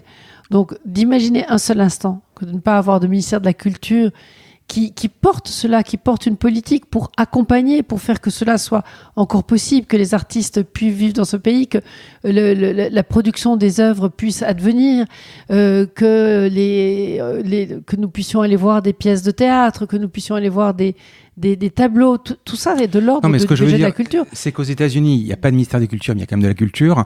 Il y a plus de privés. Est-ce qu'on ne va pas y arriver tôt ou tard parce que les budgets baissent de plus en plus, même si le ministre Azoulay a augmenté les budgets? Alors, très sincèrement, c'est un engagement du président Macron. Il a effectivement maintenu le budget de la culture. Et si dans le budget dit du ministère de la Culture et de la Communication, vous isolez le budget de la culture à proprement parler, il ne baisse pas d'un iota, voire il augmente un petit peu. Il faudrait qu'il double, bien évidemment. Mais il n'y a pas que le ministère de la Culture qui contribue à la culture. On est dans un pays où la culture est ce qu'on appelle une compétence partagée. La culture est portée par le ministère et à travers ses directions régionales des affaires culturelles, et elle est portée aussi par l'ensemble des... Et le privé, bien sûr, parce qu'il y a beaucoup de choses qui se font de ce côté-là. Et puis par l'ensemble des collectivités territoriales. Là où pour l'action culturelle, le ministère de la Culture dépense 3,7 milliards, l'ensemble des collectivités territoriales dépensent plus de 9,6 milliards. Donc il est conséquent. C'est d'ailleurs, on peut le rajouter au budget public de la culture en France. Donc ça permet véritablement de faire une politique. Et une politique est nécessaire, puisque cette question de l'accès, il faut bien la penser pour l'ensemble de nos concitoyens. Et c'est le rôle même d'un ministère de la Culture, d'accompagner les artistes pour qu'ils gardent une possibilité de continuer à travailler, à œuvrer avec un statut qui leur permet de travailler. Par exemple, moi, je me suis terriblement battue quand il y a eu la hausse de la CSG, puisqu'elle n'était pas compensée. Les artistes en France, et ça c'est dû à Malraux et à De Gaulle, il y a un statut de solidarité de l'ensemble de la nation à l'endroit des artistes qui sont la fierté de ce pays. Vous vous souvenez de Molière, vous vous souvenez pas de tout ce qui s'est passé forcément à son époque. C'est de cela c'est ça qui fait la notoriété, la grandeur, l'attirance de la France. C'est ses monuments, son théâtre, sa littérature, la musique. Enfin, c'est essentiel. Donc le budget de la culture, il sert à ça, mais il doit avoir le souci que cette culture puisse être produite et partagée par le maximum de gens. Il se fait du coup le statut. Donc je reviens à ce que j'allais vous dire. Quand j'étais au ministère, il y avait cette histoire de l'augmentation de la CSG. Comme il n'y a pas de cotisation en face, ils n'avaient pas de compensation. Ils sont passés dans le trou de la raquette. Moi, me suis battue pour que ce statut soit préservé. Je sais que le ministre actuel va se battre aussi au niveau des retraites, parce que on ne peut pas pénaliser cette catégorie d'acteurs de la société qui apportent tellement à la société sans que ce soit même mesurable. Mais il ne s'agit pas de restreindre cette possibilité-là, sinon on est un pays qui s'appauvrit. Nous savons que le ministère de la Culture est un gros ministère avec différents pôles. Quels sont les différents métiers du ministre de la Culture ? Alors, il se fait que le ministère de la Culture est sans doute un des ministères les plus amples, les plus multiples, les plus divers. Donc, il y a toute la partie communication et industrie culturelle, Donc, il y a tout l'audiovisuel public, par exemple. Il y a le cinéma, à travers le Centre national du cinéma, parce qu'en France, on est un pays qui a eu une intelligence d'accompagnement du cinéma de création qui est exceptionnelle. Hein. Les pays du monde entier nous envient. Un pays phare à ce niveau-là, c'est nous qui avons aussi porté cette notion d'exception culturelle. Mais c'est ce qui fait aussi l'envie de vivre dans ce pays. C'est ce qui donne un sens. La culture, elle est essentielle. Si vous n'avez pas cette possibilité, par quelle que soit l'expression culturelle que vous utilisez, que ce soit l'écriture, que ce soit le théâtre, que ce soit la musique, que ce soit tout art visuel, vous ne pouvez pas dire ce que vous avez en vous. Une fois que vous avez pu l'exprimer, eh bien vous pouvez le partager. Et vous pouvez du coup communiquer avec les autres. C'est essentiel à la constitution d'être responsables, sociaux et confiants en eux. Cette confiance en soi, la culture peut grandement aider à l'acquérir. Si vous faites du théâtre depuis votre plus jeune âge, vous verrez la différence entre un enfant qui a été éveillé au sensible ou un enfant qui n'a pas eu accès à cette éducation-là. Le gros de votre travail, c'est... Et donc, il y a d'un côté tout ce qui est l'audiovisuel et puis de l'autre côté tout ce qui est action culturelle. Et l'action culturelle, les champs sont énormes. Il y a le livre, les bibliothèques, il y a, on a parlé déjà du cinéma, il y a le théâtre, tout le spectacle vivant, il y a toute l'activité autour des arts visuels, il y a les festivals, il y a tout ce qui concerne les régulations, et il y a tout ce qui concerne l'Europe, parce que beaucoup de cette fameuse régulation qui est tellement nécessaire pour préserver la rémunération des artistes, et ne pas laisser les plateformes s'emparer de leurs œuvres sans aucune rémunération, eh bien, tout ce travail-là se fait à l'Europe aussi. Donc, il est d'une multiplicité absolument incroyable. Donc, une journée se passe à œuvrer à tous ces sujets, à rencontrer les artistes, à rencontrer les opérateurs, à rencontrer aussi les citoyens par rapport à leurs nécessités, à travailler avec l'éducation nationale pour faire en sorte que la culture soit présente dès le plus jeune âge à l'école, etc., etc. Donc en plus ça, le ministère de la Culture organise beaucoup de grandes manifestations autour de la nuit de la lecture, la fête de la musique. Mais voilà, tout ça, ce sont des sujets, des chantiers qui demandent un grand investissement de la part du ministère de la Culture. Il y a beaucoup d'établissements publics, qui sont sous sa responsabilité, beaucoup d'établissements d'enseignement, les écoles des beaux-arts, les écoles d'architecture, les conservatoires de musique. Enfin, donc vous voyez, le champ d'investigation, il est énorme. Énorme. Et donc une journée n'est pas... Je ne peux pas vous dire quelle est une journée type. Si, je peux vous dire une seule chose, c'est qu'on se réveille tôt le matin, oui. on démarre, on aborde tous les sujets au fur et à mesure, c'est des rendez-vous, c'est des réunions de travail qui se terminent en général extrêmement tard le soir, et contrairement à l'espèce d'imagerie populaire qu'on peut avoir, une ministre de la Culture passe plus de temps sur ses dossiers ou à manger des paniers repas dans sa voiture que de se peler des festivités mondaines. Enfin, d'ailleurs, il n'y en a aucune d'une certaine façon. Donc, on est vraiment un ministère de grande activité. Au niveau du Conseil des ministres, comment ça se passe ? Vous avez un temps de parole pour la culture ? Parce que chacun défile ce qu'il a à dire, donc le président arbitre, le Premier ministre. Mais comment ça se passe pour... Le Conseil des ministres, d'ailleurs, c'est lisible sur le site du gouvernement. Vous pouvez aller voir les comptes rendus des conseils des ministres. Il y a toujours un premier moment où le président fait un peu le point sur les événements qui viennent de se passer et donne les perspectives, passe la parole au Premier ministre, et puis on commence le Conseil des ministres à proprement parler par l'énoncé des lois et des décrets. Ensuite, il y a une partie où on fait il y a les communications. Il y a d'abord les nominations qui passent en Conseil des ministres, qui sont des moments aussi d'échange autour de ces nominations. Il y a à chaque Conseil des ministres un état des lieux de la situation internationale par le ministre des Affaires étrangères et la ministre de l'Europe. Mais le Conseil des ministres n'est pas le même en temps de crise et pas en temps de crise. À un moment... Mais il n'y a pas un Conseil des ministres qui ressemble à un autre Conseil des ministres, parce que les sujets changent. Je parle par rapport à vous, oui, d'accord. Oui. Après, est-ce que vous avez toujours du temps pour pouvoir exposer Ensuite, il y a ce qu'on appelle les communications.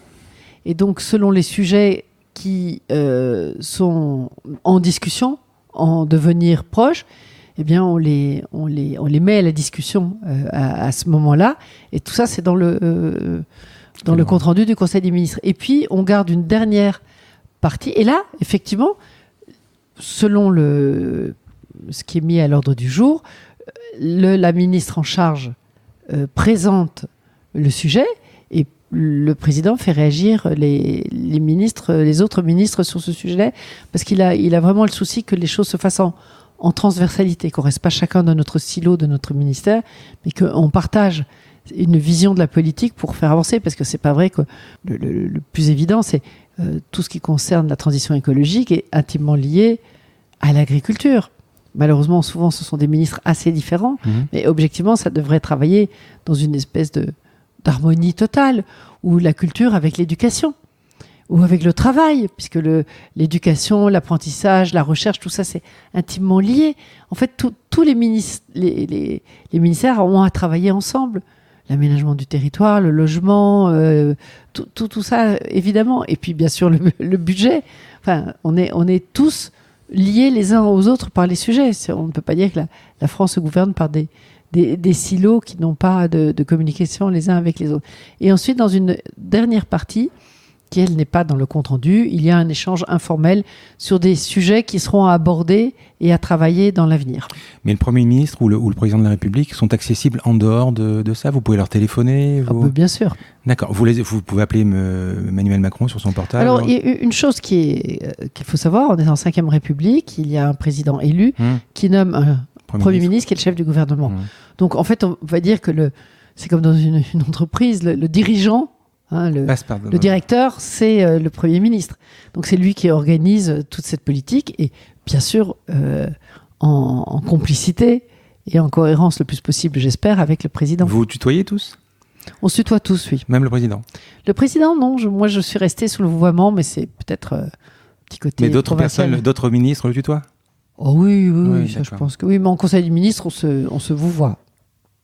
J'ai l'impression, il a l'air cool, mais après je sais pas si. Il est humain, il est attentif, et il est intelligent. Finalement, quand on est en responsabilité, est-ce que ça change la vision de la politique? Je vous dis ça parce qu'on a tous l'impression que nous, électeurs ou gens du peuple, on dit ça sert à rien, ils feront rien. Alors ça, c'est vraiment merci de me poser cette question, parce que c'est une des choses que je retire de ce passage au gouvernement, c'est que j'ai une admiration et un respect sans borne pour les gens qui s'engagent et qui prennent cette charge-là. C'est une véritable charge, c'est un véritable engagement où on se dédie complètement. Et je pense peut-être que ça n'a pas toujours été comme ça, mais quoique j'en doute, c'est un engagement tel qu'on ne peut être que respectueux face à tant d'engagement. Moi, j'aurais tendance à dire que la plupart de mes collègues autour de la table au Conseil des ministres étaient des personnalités profondément convaincues par leur sujet et qui voulaient porter leur sujet avec comme seul objet l'idée de leur sujet et pas d'être dans un lieu de pouvoir. Moi, j'ai toujours dit que le ministère de la Culture, c'est pas un lieu de pouvoir, c'est un lieu de pouvoir faire. Et ça, moi, je ressors avec comme première impression, c'est respect pour ces femmes et ces hommes qui s'engagent en politique, parce qu'il faut vraiment le faire. Et l'image, malheureusement, que j'entends évoquée par beaucoup de Français, c'est « ouais, mais quel fainéant, mais ils abusent, etc. » S'il y a bien des choses qu'on ne peut pas leur reprocher, c'est cela. Quand vous dirigez une entreprise, on est habitué à l'action. Est-ce qu'à un moment, ces réunions, tout ça, vous n'avez pas l'impression que ça n'avance pas? Écoutez, dans les entreprises, on a aussi beaucoup de réunions et parfois, ça n'avance pas non plus parce qu'il y a des tas de facteurs qu'il faut prendre en compte. On a une législation, effectivement, qui rigidifie parfois la possibilité d'avancer. On est dans une société qui avance beaucoup dans la défiance, dans l'idée d'encadrer au plus possible le risque et d'être dans la précaution. Et c'est, que ce soit dans le privé, dans le public, on le retrouve. Je dirais que moi, qui ai travaillé donc, dans le privé, avant dans le public parce que je faisais de la recherche, le privé ensuite et à nouveau pendant 17 mois au gouvernement, j'ai plutôt été étonnée de la capacité de faire et d'avancer. Après, c'est pas toujours facile parce qu'il y a des habitudes, des réticences. Il y a une grande dichotomie en France entre cette administration qui est très nourrie par des personnes formidablement formées, je dirais, à travers des grandes écoles spécialisées comme l'ENA, etc., mais qui leur donne du coup une certaine vision des choses qui est souvent déconnectée du réel de la vie active. Et c'est vrai que du coup, là, il peut y avoir tout d'un coup des freins qui se mettent en place. Rien que l'opinion. Rien que l'opinion. Chaque décision, vous allez vous dire qu'est-ce que va penser l'opinion. Non. Chaque décision qu'on prend, on la prend en âme et conscience en se disant mais il faut faire ça. Enfin, moi, en tous les cas, j'ai découvert après qu'effectivement, quand on avance dans un chemin, par exemple, je pense au pass culture, on n'avance que par rapport à la défiance. Et ça, c'est assez étonnant. Quoi qu'on fasse, il y a cette défiance. Quand j'ai porté la loi sur les fausses nouvelles, qui est pas un travail qui m'a été imposé, mais qui est un travail que j'ai fait en conviction. Après, moi, je découvrais tout ça et j'ai réalisé à quel point c'était aussi porté par le président, mais moi, je voulais absolument qu'on travaille sur ce sujet-là. Et ça s'est bien trouvé, puisque c'était aussi le projet du président et du gouvernement. Le temps d'élaboration du projet de loi, on est confronté qu'à cette espèce de défiance permanente, qui est nécessaire pour le débat démocratique, le questionnement, je dirais, pas la défiance, le questionnement. Et puis après, tout d'un coup, une fois que c'est là, plus personne ne s'en préoccupe. Mais je dirais qu'aujourd'hui, avec ce qui se passe avec Facebook et tout ce qui a été révélé depuis, je dirais que la loi, elle était d'une urgence absolue et que c'est même hallucinant qu'elle ait provoqué des interrogations avec des idées que ça pouvait être liberticide, alors que, au contraire, de ne pas réguler les plateformes aujourd'hui, voilà quelque chose qui est liberticide. Parce que si les plateformes captent toute la valeur en se disant non responsables des contenus éditoriaux, on va dans tous les sens et vers toutes les catastrophes. On change de sujet, on va parler d'école. Dans une de vos interviews, vous citez Montaigne. Éduquer, ce n'est pas remplir le chaudron, mais allumer le feu en dessous. En 2014, vous créez l'école du domaine du possible avec une première classe de 31 élèves qui expérimente une méthode où l'accompagnement remplace l'évaluation. Expliquez-moi. Alors, l'idée, c'est qu'à partir du moment où, en tant que parent, en tant que citoyenne et passionnée de la problématique de l'éducation, je ne pouvais que constater qu'en France, il y avait quand même quelque chose qui faisait que ce système éducatif, peut-être dans un souci heureux et nécessaire d'égalité, était parfois plus soucieux de cette espèce d'égalitarisme et d'évaluation que de faire en sorte que les enfants sortent soient accompagnés dans leur désir d'apprendre et en sortent avec une confiance augmentée en eux, un sens de la responsabilité et du désir d'agir dans la vie active par la suite. Mais pour les auditeurs, ça s'adresse à quel type d'élèves ? L'école qu'on a créée, du coup, on a créé une école, et c'est une école où l'enfant, le projet est autour de l'enfant. Et dans une propriété à 15 km d'Arles, donc dans la nature, c'est une école locale, c'est une école du réel où les enfants apprennent au milieu de la nature. Aujourd'hui, ça devient une évidence qu'il faut peut-être aborder les questions d'avenir par rapport à la nature. Donc cette école, elle remplit cette fonction-là. Ensuite, je crois qu'aujourd'hui tout le monde est d'accord que l'école en silo, où on passe d'une matière à l'autre sans lien, est absurdissime. Aujourd'hui, le savoir existe, est accessible par des tas de moyens. Ce qui est important, c'est d'arriver à les relier, c'est d'arriver à en tirer un bénéfice pour avancer dans la vie et pour se nourrir de cela, pour élaborer des projets. Donc on travaille sur l'idée du projet à partir du collège, puisque ça commence à la maternelle et ça va pour l'instant jusqu'à la 3e. Notre souhait, ce serait de faire ensuite un lycée agricole, puisqu'on est dans la nature, et aussi nourri par toutes les pratiques artistiques.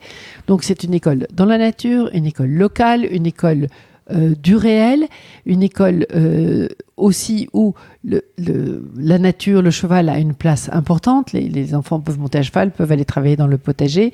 Les enfants aussi pratiquent beaucoup d'art, ils chantent tous les jours, ils font de la musique, ils font beaucoup de travaux manuels, ils font du théâtre. Et puis, avec beaucoup d'exigences, ils apprennent aussi tous les fondamentaux.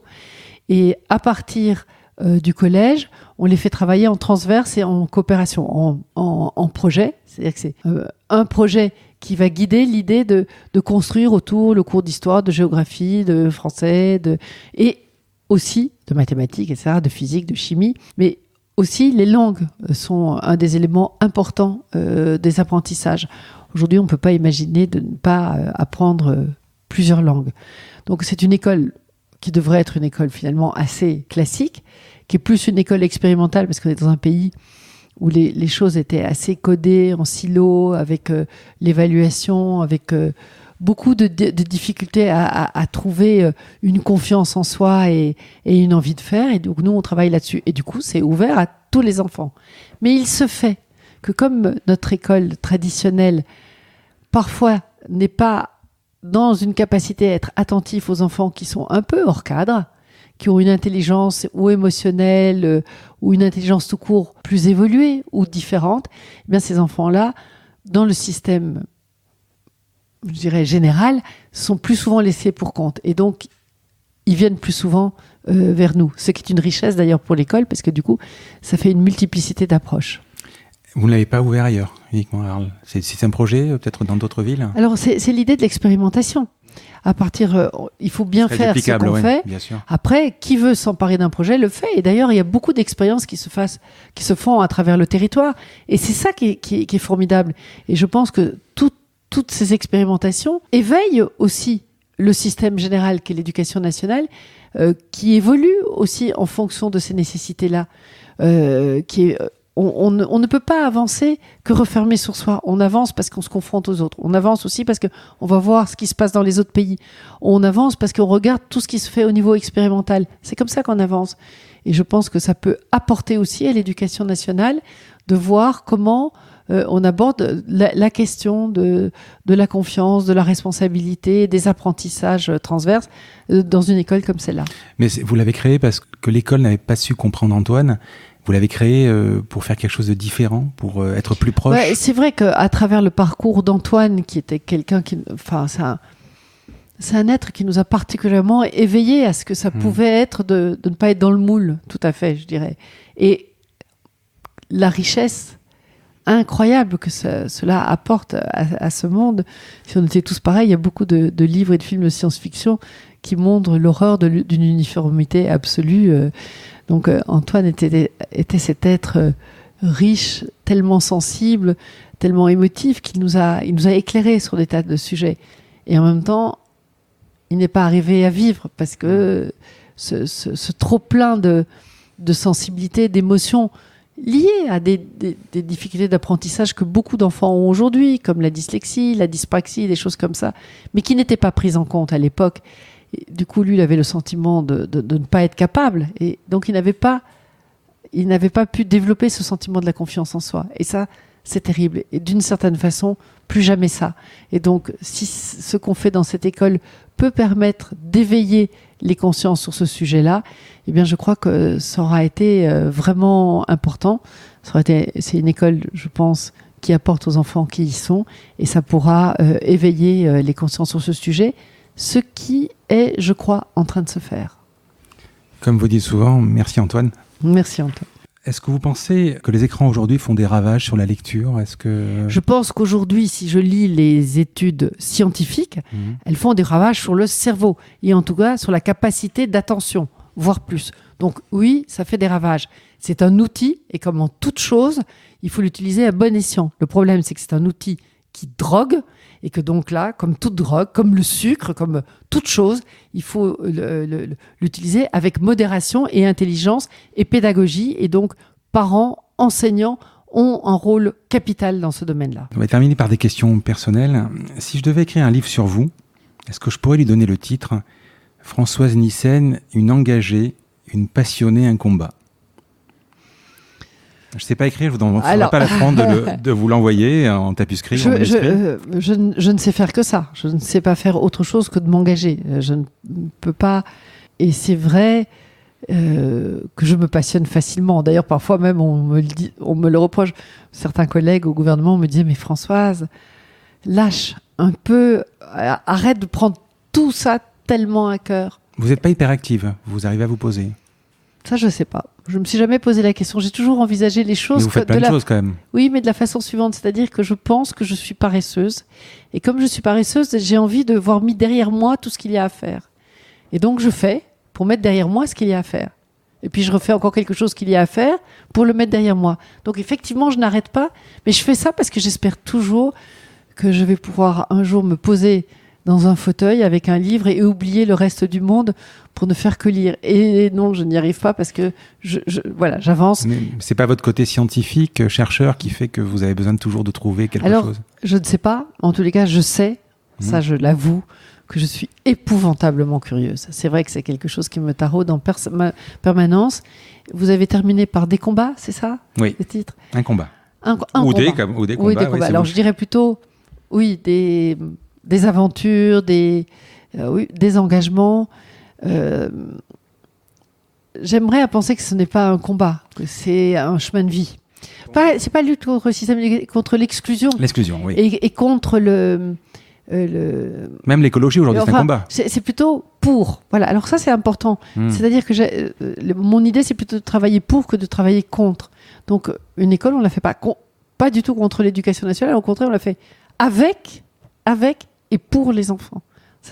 Là, on va lancer un grand moment en avril autour de l'idée de agir pour le vivant, avec les artistes qui s'impliquent, avec les chercheurs qui s'impliquent sur ces questions-là, dans l'environnement dans lequel on est. Je suis en train de m'engager sur un projet à Marseille qui s'appelle la Fondation Méditerranée, qui serait un lieu de sensibilisation de nos citoyens et de nos jeunes citoyens à toutes les problématiques qui sont posées aujourd'hui face aux nécessaires défis environnementaux et sociaux. Et donc, c'est des actions pour et pas contre, oui, pour et avec les gens. Est-ce que vous avez des passions autres que la lecture et la musique? Les autres. Les autres. Mes enfants. Oui. Oui, bien sûr. Et la cuisine. Oui, d'ailleurs, Mathias Hénard dit de vous que vous avez une capacité incroyable d'organiser un repas de 15 personnes au dernier moment sans être prise au dépourvu. Quasiment. Mais c'est toujours un peu la même chose. C'est les autres et la curiosité. J'aime faire... Voilà. Partager un repas, pour moi, ça me paraît un des moments les plus heureux. Et de concevoir le repas et même de l'élaborer avec. Mais pour les autres, c'est quelque chose que je trouve éminemment joyeux. Et j'adore faire ça. Puis c'est mon petit côté ancienne chimiste. J'aime bien mélanger les choses. Alors, j'ai vu dans votre livre également, vous citez Lewis Carroll. Alors, j'ai beaucoup aimé cette phrase, mais parce que je trouve qu'elle vous correspond bien. Heureusement, je n'aime pas les épinards, parce que si je les aimais, j'en mangerais et j'ai horreur de ça. J'ai pas l'impression que vous avez mangé beaucoup d'épinards. Pourtant, j'adore ça. Non, alors, le paradoxe, c'est que j'adore les épinards, mais j'adore ce genre de raisonnement. J'aime bien ce. Syllogisme. C'est les syllogismes ou ces espèces de réflexions qui sont des abîmes. On vient de publier un livre merveilleux de Étienne Klein sur le vide. Et dans cette question, dans ce livre, il aborde la question du néant, du vide et du rien. Et les choses ne sont pas comparables.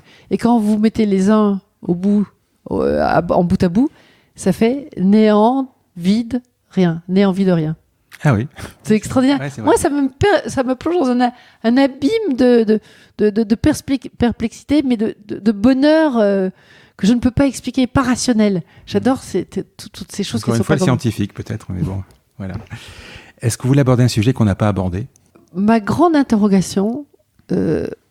que aujourd'hui, alors que tout le dit, que ce soit tous les indicateurs écologiques, avec les effondrements de la montagne, moi je viens de passer une semaine en montagne, le bouleversement climatique, chaud, froid, on ne comprend pas très bien ce qui arrive, les inégalités qui se creusent, où on voit que les salaires des plus riches augmentent, la situation des femmes dans le monde, la problématique de plus en plus de maladies allergiques, la problématique de manque d'argent pour soigner les gens, qu'on n'arrive pas à reposer très simplement la question fondamentale de est-ce que notre société doit continuer à être une société d'extraction et d'exploitation et non pas une société du lien. Et ça commence par respecter la terre, imaginer les liens entre nous, avoir une bonne alimentation, parce que disait Hippocrate, l'alimentation c'est la santé. Si vous avez une bonne alimentation, vous avez un cerveau qui est en meilleure santé, vous apprenez mieux à l'école, vous êtes plus dans le désir d'apprendre, vous laissez moins dicter votre vie par l'extérieur et vous avez envie d'être plus en responsabilité, moins abattu, moins affalé sur vous-même, avec plus d'énergie. Et je dirais que tout ça, c'est une boucle de rétroaction positive et je ne comprends pas, alors que les choses sont assez simples, si on accepte de prendre en compte tout cela et de repousser au loin l'idée des lobbying qui serviraient uniquement les intérêts de quelques grands actionnaires financiers. Je trouve qu'il est urgent de changer de modèle. J'étais très contente d'apprendre que hier, le projet d'Europa City était abandonné. Parce que voilà, typiquement, le genre de projet qui ne veut plus rien dire aujourd'hui. Consommation de la terre, empêcher les agriculteurs autour d'avoir un projet, pousser les gens à une consommation réelle et du divertissement, parce que la culture qui était proposée d'y mettre était une culture du divertissement, donc pas une culture de la sensibilité. Il y a une grande différence entre le divertissement et la culture en tant que telle. Et on était prêt à aller vers ce genre de projet. Mais on est tombé sur la tête. Il est urgent d'arrêter tout cela et de repenser en fonction des fondamentaux, qui est effectivement le respect de l'autre, le respect de soi à travers sa santé, du sol qui est notre plus grand patrimoine. C'est pas si difficile que ça et on ne le fait pas assez. Et pour moi, c'est un sujet insensé parce que c'est urgent. Sinon, on peut peut-être aller droit dans le mur. Je n'aime pas dire ça, mais les possibilités de réaction, d'action, même de métier, d'occupation que ça peut donner, je ne comprends pas qu'on n'y aille pas avec une détermination totale. Vous avez appris le violoncelle à 50 ans ?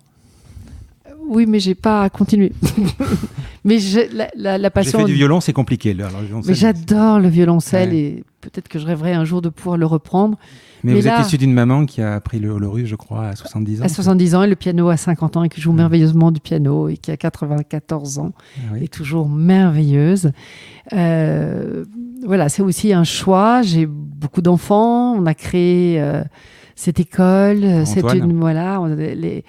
Antoine a été un enfant merveilleux, mais qui m'a pris aussi beaucoup d'attention, beaucoup de temps. Maintenant, j'ai 13 petits-enfants, même un peu plus, puisque ma fille vient de rencontrer un compagnon qui est lui-même 4 enfants. Donc, on a une très grande famille. Et puis, agir pour le vivant aujourd'hui, plus que jamais. Nous sommes à la recherche de nouvelles façons d'être ensemble, de liens. La société de l'extraction, du matériel à tout crin, a montré ses limites. Il faut changer de paradigme, il faut œuvrer dans ce sens-là. Les enfants, les jeunes nous y exhortent. Allons-y. Vous avez un hobby ? La musique, la lecture, découvrir. Je suis curieuse. Quel est votre livre sur votre chevet ce soir ? Alors pour l'instant, je lis de Vinciane Després, qui est une philosophe, Habiter en oiseau. Mais je lis aussi le futur roman de Frédéric de Gelt. Vous lisez plusieurs livres en même temps ? Oui, je lis plusieurs livres en même temps, selon les lieux où je me trouve, selon le moment. Et je viens de terminer le merveilleux essai de Étienne Klein sur le vide, où il essaie d'analyser ce que c'est le vide. Et j'ai terminé là toute la rentrée littéraire avec passion. J'ai lu avec un intérêt très éveillé, je dirais, le livre de Dany Robert Dufour qui porte un titre un peu provocateur qui s'appelle « Baise ton prochain », qui est une analyse du capitalisme à travers la théorie des abeilles, notamment de Mondeville et les essais de Mondeville. J'ai trouvé ça passionnant. Et le dernier texte qui m'a bouleversée, c'est le livre de Rhys, 1 minute 49 secondes, qui essaye de parler autour de cet attentat, de ce qu'il a vécu, de là où il vient et de là où il va. Et puis pour terminer, la leçon de vie de Ahmet Altan. je ne reverrai plus le jour. Je terminerai par 2 questions. J'ai l'impression que vous avez un parcours sans faute. Non. Bon, c'est mon point de vue. Quelle est votre plus grande erreur ? Peut-être contrairement à la parole que je cite tout le temps d'Edgar Morin, qu'à force de sacrifier l'essentiel à l'urgence, on oublie l'urgence de l'essentiel. Parfois, peut-être de faire beaucoup de choses parce que je suis extrêmement curieuse. Et l'autre chose, qui est peut-être une leçon à partager, j'ai toujours terriblement manqué de confiance en moi. Et parfois, ça dessert. Parce que parfois, il faut y aller avec peut-être plus d'autorité, plus de détermination, encore en tous les cas, peut-être plus de confiance, parce qu'il faut avancer. Et que là, il y a des urgences sur lesquelles il faut s'engager. Le pendant, quelle est votre plus grande réussite, à part vos enfants et vos petits-enfants ? Une communauté le rapport avec les autres. J'aime être en rapport avec les autres, j'aime les découvrir, j'aime parler, je me laisse aller à ce plaisir-là, de rencontrer l'autre en permanence.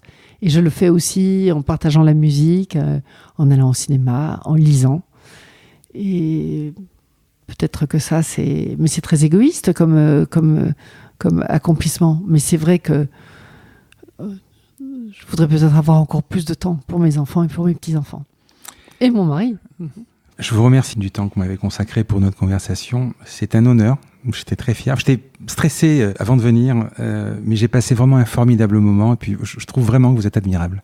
Merci, Françoise Nyssen. Merci à vous. Un grand merci à tous d'avoir écouté cet épisode jusqu'ici. J'espère que cette conversation vous a plu.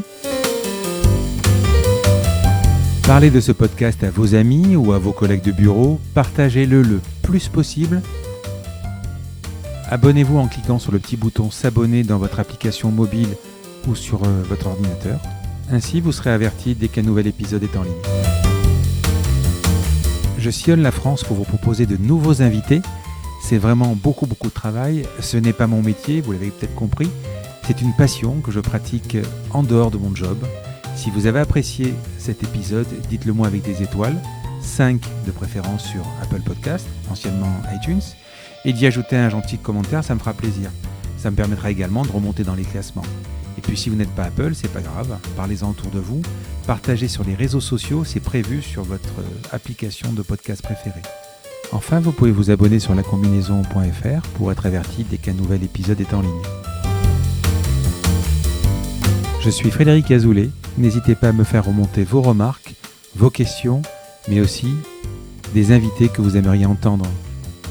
Je vous dis à bientôt.